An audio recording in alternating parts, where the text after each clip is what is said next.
자, 오늘은 우리가 이제 부활주의를 맞이해서 아주 기본적이면서도 매우 중요한 말씀이라고 할 수 있습니다.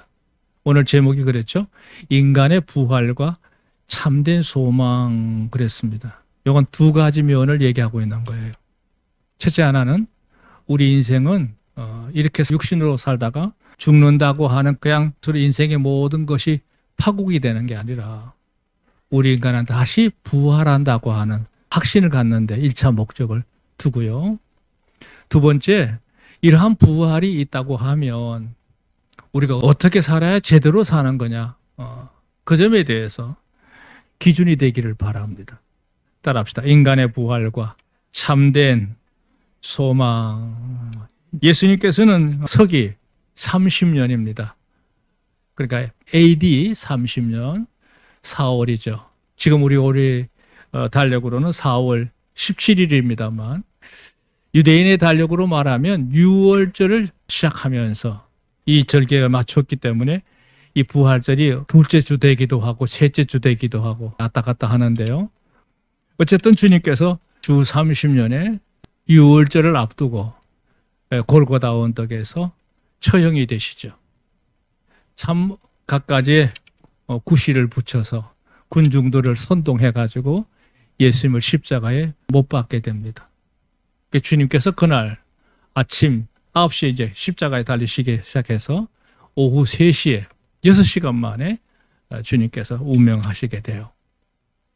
그러니까 이제 저녁 6시부터 6월절이 시작되는 어간에 꼭 한 3시간 정도 여유가 있는데 이 기간에 아주 급하게 주님의 평소 따랐던 사람들이 주님의 시신을 거두어서 무덤에다 안장하지요. 그 유명한 아리마대 요셉, 그리고 유대인의 가난인 니고데모, 예수님의 시신을 긴급하게 요청을 해가지고 자신들의 무덤에다가 주님을 모시게 됩니다. 자, 그렇게 해서 이제 6시부터 6월절이 시작이 돼요. 그리고 이제 우리로 말하면 토요일 날 오후 6시까지가 유대인의 안식일이자 6월절의 첫날입니다. 그리고 이제 안식일이 지나고 난 6시 이후에 유명한 여인이죠. 마가복음 16장에 보면 막달라 마리아와 그 다음에 야고보의 모친이었던 마리아, 그리고 살로메라고 하는 여인이 급하게 향품을 구합니다. 한 번 더 예수님의 시신을 이제 돌보고 아마 갈릴리로 돌아가겠다는 마음이었겠죠. 그 시신을 향품을 준비해놨다가 이제 날이 새기를 기다려서 새벽녘에 달려갔다가 예수님이 부활하신 것을 목도하게 되죠. 주님을 만나게 되고 이후로부터 이제 신약의 놀라운 사건들이 펼쳐지게 되는데요. 자, 중요한 것은요, 이 부활이라고 하는 이 문제가 이게 새삼스러운 게 아니에요. 예, 오늘 주보에 이제 그걸 언급할 거거든요. 이 부활이 우리 인생의 삶의 가치를 결정짓는 아주 중요한 기준점이 될 수 있는데 이 문제를 오늘 우리가 시간 다시 한번 상고하는 그런 시간을 가져보려고 합니다. 이 세상에는 수많은 종교들이 있습니다. 대개 두 가지의 형태예요. 하나는 기복신앙에 근거해서 인간이 살아가는 동안 요행스럽게 어떤 어려운 문제들을 피하여 가거나 대처할 수 있는 그런 일에 혹시 도움이 되지 않을까 해서 종교생활을 하는 이들이 있습니다. 샤머니적인 것도 모든 게 다 여기에 다 포함되는 거죠. 소위 말하면 육신으로 사는 날 동안 내가 어떻게 하면 보다 안정되게 또 내 삶을 좀 윤택하게 살아갈 수 있을까. 그런 이제 자구책의 일환으로 만들어진 종교들이 있습니다. 예, 인간의 한계성을 보여주는 모습이죠. 근데 또 하나가 있습니다. 인간이 가지고 있는 기본적인 속성, 영과 혼과 몸의 구성체로서 우리 인간이 본래적으로 가지는 소위 말하면 하나님을 중심으로 한 미래를 바라보는 신앙체계가 하게 돼요. 우리가 지금 섬기는 신은 기복신앙의 종교가 아니죠.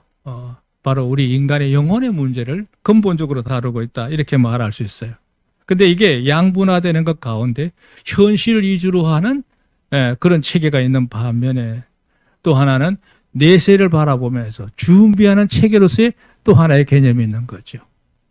오늘 우리가 이 자리에 있는 것은 현실적으로 뭐 잘 먹고 잘 살자는 그런 의미의 신앙생활을 하는 것이 아니라 그것을 다 포함해서 근본적으로 우리 인간을 이 세상에 있게 하신 하나님, 또 앞으로 장차 우리 인생을 인도하실 그분의 삶의 일체를 이루는 삶으로서의 삶을 살기 위해서 오늘 이 시간 우리가 하나님께 예배를 드리고 있는 줄로 믿습니다. 그래서 오늘 그런 점을 쭉 다루려고 합니다. 자, 여기 오늘 주보에 보시면 이렇게 서문이 시작합니다.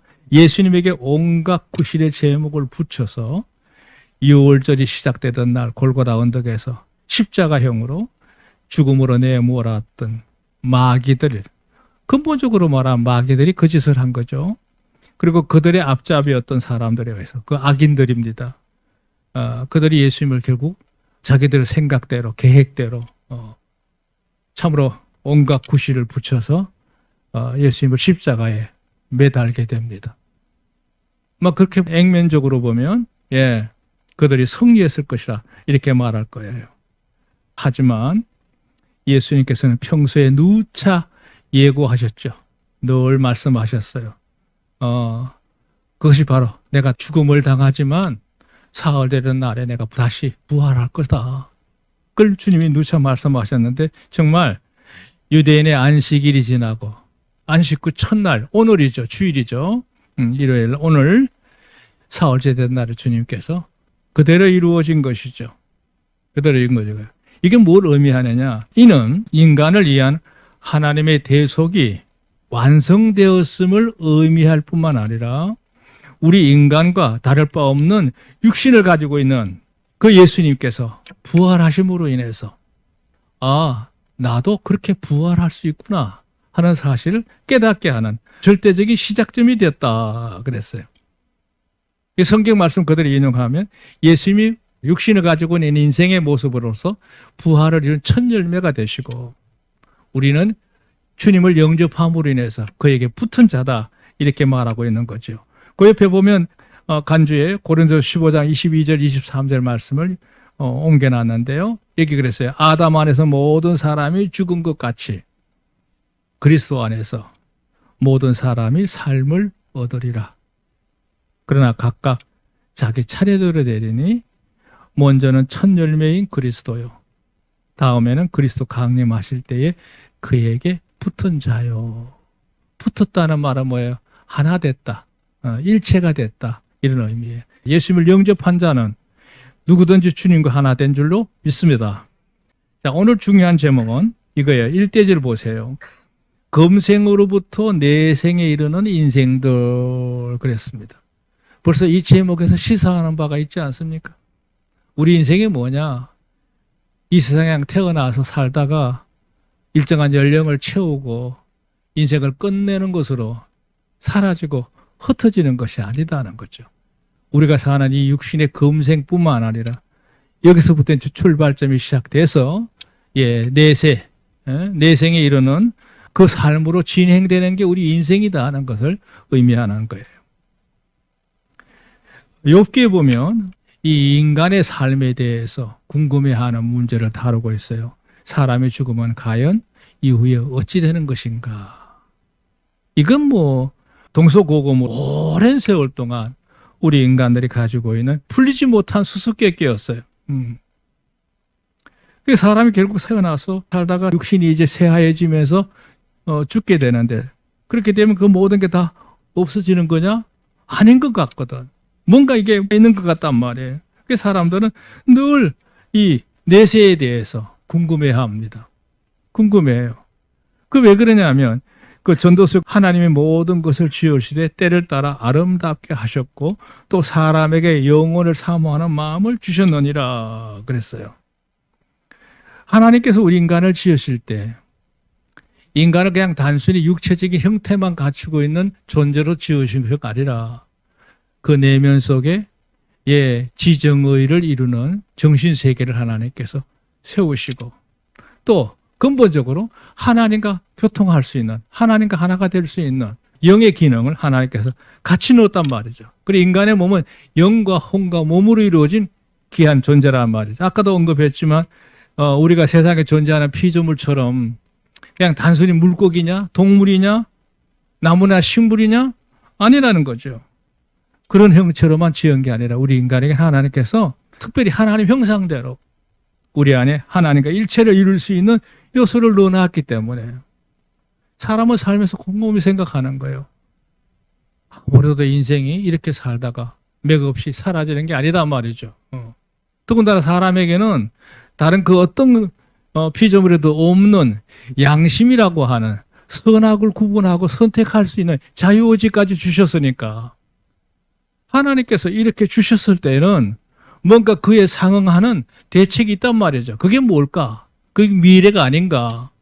이런 이제 의문사항을 항상 품고 사는 게 우리 인생입니다. 그래서 이걸 흔히 말할 때 그런 얘기를 해요. 이걸 직관적인 의식이다 그러고 해요. 직관적으로. 아무리 생각해도 이렇게 살다가 인생이 그냥 끝나는 게 아니구나. 뭔가 있을 것이다 하는 것을 자기의 마음속에 어렴풋이나마 느끼기 시작한다는 거예요. 느끼기 시작해. 뿐만 아니라 그 훗날에 뭔가 그 다음 세계가 진행이 된다면 내가 앞으로 이렇게 되어야 될 텐데 하는 그 옳고 그름에 대한 이 보상심리라고 할까요? 그걸 바라고 소망하는 의식이 우리 안에 있게 되는데 그걸 이름하여 영혼을 사모하는 마음이 모든 인생 가운데 있다는 거죠. 놀라운 사실은 그게 그냥 단순히 이념적으로만 진행되느냐? 그렇지는 않아요. 예수님 오시기 전에도 이미 인간이 육신으로 살다가 죽는 것이 전부가 아니라고 하는 것을 깨달을 수 있는 사건들이 많았어요. 오늘 이렇게 주보에도 제가 그래서 쭉 언급을 해놨습니다만, 이미 이런 사건들이 이런 부활의 개념을 기대할 수 있는, 소망할 수 있는 그런 일들이 이제 많았던 것이죠. 그럼에도 불구하고 이 부활이라고 하는 문제를 근본적으로 매듭을 짓지 못한 가운데 쭉 진행이 되어 왔던 거예요. 자, 여기 그런 얘기했어요. 이는 죽음이란 자체에 대한 이해도 가늠하기가 어렵다. 인간의 능력이 그래요. 또한 그 벽을 넘어서 내생에 대한 경험자들이 없었기 때문에, 그 누가 전해주지 않았기 때문에 이걸 답답해왔던 삶이었던 거죠. 자, 두 번째 문단 보세요. 이래하여 영혼의 속성을 가진 인간으로서 설왕설래의 추정들. 설왕설래란 말은 들락날락한다는 이런 뜻인데요. 이런 말 저런 말들이 많은 것들이 이제 종교를 따라서 철학을 따라서 가치관을 따라서 이제 수없이 세상에는 혼재하고 있어요. 섞여 있단 말이죠. 그리고 인간이 기본적으로 아까도 얘기했지만 그 본성적으로 가지고 있는 직관적인 의식이라고 하든지 또 선악에 대한 보상의 심리 이런 모든 것들이 이제 어우러지면서 막연한 바람이 우리 인간들 마음속에 있게 되는 거죠. 이걸 이제 해집고 다니면서 또 흐트리는 자가 있죠. 마귀들 그런 거 없다. 이제 육신으로 사는 날 동안 열심히 잘 살면 되는 거야. 모든 가치를 부정하고 인간의 욕구를 따라서 살도록 유도하는 그릇된 가치관도 존재하고 있는 거죠. 그랬던 것이 예수님의 부활로 인해서 이 모든 것에 대한 확실한 결론을 내릴 수가 있었다는 거죠. 그러니까 무슨 얘기냐? 인생은 금생, 육신을 가지고 이 세상 사는 날만 중요한 게 아니라 이건 그냥 영원한 세계에 비하면 어느 밤에 한 경점도 안 돼. 금생은 영원한 내생이라는 가정에서 아주 작은 출발점이다. 그 시작점이라는 거예요. 그 시작점이야. 이런 표현이 중요한 말이에요. 성경에도 이르기를 만일 그리스도 안에서 우리의 바라는 것이 다만 이 생뿐이면 모든 사람 가운데 우리가 더욱 불쌍한 자다. 왜 우리가 그렇게 절제된 생활을 하고 선한 생활을 살기를 힘쓰고 반듯한 질서를 유지하기 힘쓰겠어요? 내생이 없으면 그렇게 산 생에 얼마나 불쌍한 사람들이에요. 그러나 절대로 불쌍한 일이 아니라 복된 일인 줄로 믿으시길 바랍니다. 복된 일이야. 오늘 여기 1대지에 있는 말씀을 제가 시간이 없기 때문에 다 차근차근히 설명을 못하지만 이 내용을 여러분 잘 확실히 보셨으면 좋겠어요. 자, 참고적으로 두 번째 대지도 중요합니다. 신구약 성경 속의 부활의 사건들 그랬어요. 인간이 육신으로 사는 것이 전부가 아니다고 하는 사실을 이미 예수님 오시기 전에도 그게 입증이 됐어요. 입증이 됐어요. 여기 그랬죠? 이미 신구약 성경에는 예수님 부활 사건 이전에, 구약 성경이 말하는 거예요. 인간이 그냥 단순히 살다가 이대로 끝나는 게 전부가 아니라는 것을 충분히 이해하기도 족하다는 거 말이죠. 다시 말해서 육신으로 사는 생애만이 단회적으로 그냥 일방통행하듯이 떠나가 버렸단 말이에요. 그런 게 아니라 죽음을 넘어서 새로운 삶의 기회가 부여된다는 것을 우리에게 알게 하시는 사건들이 있었단 말이죠. 예를 든다면요, 에녹 같은 경우에 에녹은 65세 하나님을 섬기기 시작해서 300년 동안 하나님과 동행하다가 하나님이 그를 데려가 버리셨어요. 그 인간이 죽는 죽음의 과정을 거치지 않으셨어요. 그 하나님이 바로 데려가셨어요. 그때 우리가 인생이 육신을 사는 게 전부가 아니로구나 하는 것을 확연하게 알 수 있는 사건이 되죠. 그때는 인간이 많이 번성하지도 않았어요. 그러니까 소수의 사람이 있었을 때, 제한적인 사람이 있을 때 에녹이 그렇게 인생을 마무리를 했으니까 아마 그 당시 사회에서는 굉장히 큰 핵폭탄과 같은 사건이었으리라고 생각해요. 그리고 구약시대에 쭉 흘러내려오다가 엘리야 시대 선지자들이 활동했을 때, 여러분 잘 아시는 유명한 여인입니다. 사르밧 가부. 그가 엘리야를 잘 섬겼죠. 근데 그 집에 아들이 죽었어요. 죽었던 아들을 엘리야를 통해 하나님께서 다시 살리는 사건이 일어나요. 그리고 엘리야 자신도 그 인생을 여기서 마치지 않고 불병거를 타고 하늘로 올라가는 사건이 벌어져요. 그 외에도 무수히 많습니다. 제가 쭉 조사를 해봤던 게 이게 사실 10개도 넘어요. 여기 나왔죠. 나인성 가부의 아들이 죽었다가 살아난 거. 예수님 당시 사역하실 때 야이로의 딸을 살리신 거. 오늘 본문에 나오는 나사로가 죽은 지 이미 나흘이 됐고 그 시신이 이제 부패해서 냄새가 나는 그런 상황임에도 불구하고 나사로를 주님이 다시 살리는 사건을 벌어지게 되고, 예수님께서 이제 부활하셨어서 그때 예수님만 부활한 게 아니라 그 동산에 함께 있던 성도들이 죽은 자 가운데서 부활했다고 하는 기록이 성경에 함께 기록하고 있어요. 그 후에도 이제 복음사에게 펼쳐질 때 요바에 사는 도로가가 이미 죽어서 그 시신을 다 염을해서 다락방에 누워놨는데 베드로가 가서 그곳에 가서 도로가를 살리는 사건이라든지, 전도 여행할 때 사도 바울이 유도고를 살리는 사건도 바로 그런 요 중에 하나예요. 여기 무슨 얘기냐?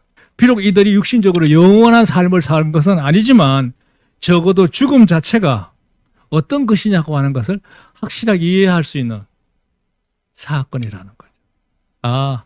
죽는 것이 끝이 아니로구나. 이 죽음 넘어 또 하나의 세계가 진행되고 있다는 사실을 알게 해주는 것만으로 충분한데, 결정적인 거는 예수님께서 부활하심으로 인해서 그분이 하셨던 모든 말씀, 오늘 여기 주보했죠. 나는 부활이요 생명이, 나를 믿는 죽어도 살겠고 물어 살아서 나를 믿는 자는 영원히 죽지 아니하리니 이걸 내가 믿느냐 그랬어요. 또 오늘 본문의 사건을 보면요, 나사로가 죽었을 때 죽고 난 다음에 예수님이 이 나사로 집을 방문하게 됐어요.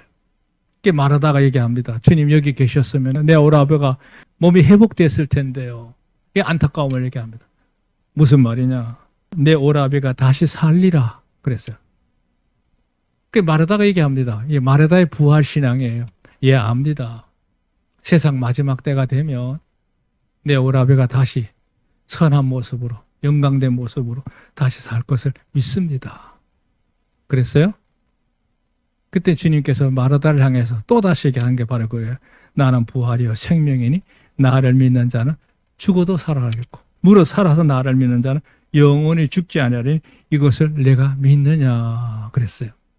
이게 이제 문자적인 해석이 참 중요한데요. 그러면 우리가 예수님을 믿고 있는데 우리 앞서간 성도들 얼마나 많아요. 그럼 죽지 않느냐 말이에요. 이 말씀하고 역행하는 거 아니냐 이렇게 이해하는 분들이 있어요. 그런 뜻이 아닙니다. 이 본문의 말씀을 잘 보세요. 영원히 죽지 않는다는 말은 육신이 영원히 간다는 뜻이 아니라 예수님을 구주로 영접한 자는 그는 죽었다 할지라도 이미 그 영의 상태는 영원히 살아있는 존재이기 때문에 죽은 것이 아니다. 이런 의미이기도 하거든요. 이 중요한 말이에요. 나는 부활이요 생명이 나를 믿는 자는 죽어도 살겠고, 물어 살아서 나를 믿는 자는 영원히 죽지 않는다라는 말은 이미 그는 하나님과 연결된 귀한 존재이기 때문에 죽음의 간격이, 죽음의 장벽이 그렇게 대수롭지 않다고 하는 것을 분명히 언급하고 있는 그런 장문이라고 할 수 있어요. 자, 우리에게 소망이 되는 부분인데요. 세 번째 문제입니다. 세 번째. 부활의 종류와 그 순서 그랬어요. 이런 부활이 앞으로 어떻게 전개되느냐고 하는 게 문제인데요. 예수님께서 이 부활하심으로 인해서 우리에게 확실하게 심어진 이 부활의 사건. 오늘 그 말씀 이전에 그 5장으로 돌아가 보면 이런 말씀이 있어요. 요한복음 5장 25절 이하에 진실로 진실로 내가 너에게 이르노니 죽은 자들이 하나님의 아들의 음성을 들을 때가 오나니 곧 이때라 듣는 자는 살아나리라. 그러시면서 예수님 하나님 아버지께서 자기 속에 생명이 있음 같이 아들에게도 생명을 주어 그 속에 있게 하셨고 또 인자됨을 인하여 심판하는 권세를 주셨느니라. 이를 기히 여기지 말라. 무덤 속에 있는 자가 다 그 음성을 들을 때가 오나니. 자, 부활의 종류예요. 선한 일을 행한 자는 생명의 부활로, 악한 일을 행한 자는 심판의 부활로 나오리라. 그랬어요. 이게 무슨 얘기예요? 부활이 이루어지는 마지막 최종적인 인간의 부활의 그날이 반드시 도래한다. 그 인생은 살다가 이대로 죽어서 사라지는 것이 아니라 다시 부활하는 존재다. 문제는 이 부활할 때 두 종류 부활이 있다는 거예요. 생명의 부활을 할 자도 있고 심판의 부활의 대상자도 있다고 하는 걸 주님께서 언급하셨어요. 이건 매주 간략하게 언급한 내용이에요. 이 내용을 이제 풀어서 우리가 누구나 다 부활에 대한 개념을 확실히 알게 할 수 있도록 해놓은 바로 설명서라고 할까요? 이해집이 고린도서 15장이에요. 사도 바울의 서신을 통해서 이 부활에 대한 개념을 설명했으니까 여러분이 짬나시는 대로 이 부활절에 특별히 고린도서 15장을 여러분이 읽기를 추천을 해요. 여기에는 부활에 관한 모든 전반적인 문제를 아주 세세하게 다 다루고 있는 걸 보게 됩니다. 부활할 때 일어나는 그 장면, 순서, 왜 부활이 중요한 건지, 그 정당성, 의의, 또 부활이 가져주는 그 영광스러운 놀라운 것에 대해서 다 언급하고 있습니다. 그러다 사도 요한도 역시 부활에 대해서 언급하는 내용이 뭐냐면 우리 성도들이 그 마지막 날에 되면 생명의 부활할 때 그리스도의 몸과 같은 신령의 몸이 부활해서 주와 더불어 영원히 하늘나라의 영광이 펼쳐진다는 사실을 언급하고 있는 거죠. 자, 결론적으로 하나 이겁니다. 만약에 우리 그리스도인들에게 부활이라는 사실 자체가 없다면 우리가 이 세상에 이 믿음 생활하는 거 그렇게 어리석을 수밖에 없는 거예요. 그러나 우리에게 부활이 있기 때문에 이건 놀라운 가치가 있는 거죠. 인간이 최고의 가치는 부활 신앙을 중심으로 살아가는 우리의 삶의 질서 개편이라고 할 수 있어요. 삶의 모든 것들이 하나하나 정리되고 구분되어져서 주 앞에 영광을 이루어가는 성도가 되기를 지금 축원합니다. 제가 나이가 점점 들어가 보니까 그게 느껴지더라고요. 옛날엔 이것도 하고 싶고 저것도 하고 싶어 하고 싶은 욕구가 참 많았거든요. 근데 요즘은 사고방식이 바뀌었어요. 가능하면 밀어내고 아주 중요한 것만 수행해야겠다고 하는 의식으로 바뀌더라고요. 아마 저만 그럴 거 아닐까요? 여기 우리 연세 드신 집사님들도 훨씬 더 옛날에 비해서 다 부질없는 거야. 이것만 중요한 거야. 이렇게 단순해져. 여러분, 우리가 사는 것도 그래요. 예수의 부활을 제대로 가지고 살면 우리의 삶이 훨씬 더 정리될 줄로 믿습니다. 다 움켜잡고 근심하지 마시고 주 안에서 모든 것을 해결받기를 주의 이름으로 축원합니다. 옆에 보면 간주에 이 예수님의 부활로 인해서 일어났던 많은 일들을 제가 한 10가지로 쭉 적어놨어요. 이게 부활이라는 사실이 과연 이게 어떤 근거를 갖고 있느냐는 걸 얘기해요. 예수님께서 증거하신 것부터 시작해서 쭉 기록해 놨으니까 여러분 보시면 좋겠어요. 자, 총결론입니다. 주본 맨 밑에 문단에 이런 말씀을 넣어놨어요. 만일 사람들이 짐승처럼 죽어서 사라지는 것이 전부라면 하나님의 독생자이신 예수님께서 십자가에 그렇게 큰 수모를 받으면서 말이죠. 큰 수모 희생을 치르셔야 될 이유가 있느냐 이거예요. 없죠. 부활이 없다면 예수님이 그와 같은 억울한 일을 그 큰 수모를 왜 당해야 하느냐. 이 죽음 넘어 있는 영혼으로 이어지는 내생의 삶이 두 갈래 길로 갈라지기 때문에 이거를 대비하기 위해서 주님께서 그 모진 수모 당하시고 고문을 받으시고 고생 많이 하시고 결국에는 십자가에 달리셔서 처참하게 죽으셨던 거예요. 왜? 인간의 죄인의 모든 것들을 대신 감당하기 위해서. 그 일을 주님이 자처하신 것이죠. 자처한 것이에요. 부활이 있기 때문에 이 일이 일어났다는 얘기죠. 이 일이 일어났어. 따라서 이게 중요한 거예요. 이제 우리의 결의예요. 세상을 전부로만 알고 살아서는 안 된다는 거예요. 우리가 이 세상 살 때 육신이 사는 게 전부라고 생각하고 거기에만 몰두하는 그런 인생이 되어서는 안 될 줄로 믿습니다. 영원한 내생을 준비하는 인생으로 살아야 한다 그랬어요. 제가 어렸을 적에 어떤 분이 그런 얘기를 하대요. 육신을 사는 날이 왜 중요하냐. 그걸 제가 어린 나이 이해할 수 있도록 아주 쉽게 해준 예화가 하나 있었어요. 그게 뭐냐 하면 너가 태어나서 세상을 마칠 때까지 수십 년을 살잖아요. 그 뭐 요즘은 100년도 넘어갑니다만 그렇게 산 세월이 어머니 태중에 있을 때 10달 동안 준비되어진 그걸 가지고 사는 거란 말이야. 10달의 준비가 한평생을 좌우하잖아요. 근데 우리가 이 한평을 살아가는 그게 마침이냐? 아니라는 거죠. 이 세월, 뭐 70년, 80년, 90년, 100년도 살 수 있는 거죠. 그렇게 육신을 사는 그 기간은 앞으로 영원히 이루어지는 날의 준비라는 거예요. 태중의 10달의 준비가 한평생을 좌우하고 우리가 육신을 사는 날 동안의 준비가 영혼을 좌우하는 역사가 이루어진다는 사실이에요. 아멘. 저는 부활의 개념을 그렇게 이해하고 들었습니다. 여기 명언 그랬죠. 죽음은 막다른 골목이 아니다. 갈림길이다 하는 거예요. 여러분 앞에 곧 머지않아 다가올 때 하나님께서 예비하신 그 나라의 주인공들이 되시기를 우리 주의 이름으로 축원합니다.